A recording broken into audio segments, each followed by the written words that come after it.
So the more NGO ni transparent, lagi banyak orang suka nak donate. Dia kata this NGO dia declare semua dia buat apa-apa semua. But dia kata I have nothing to hide.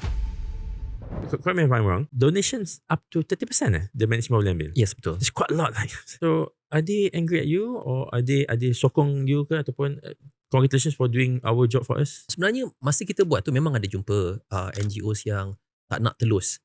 Tetapi the demand from the donors itself nak minta telus. For example macam corporates, macam banks, kita kerja dengan bank. Bank tu dia kasih duit wakalah atau dia kasih duit CSR dia nak ada reporting. Betul. So this NGO ni tak boleh kasih reporting.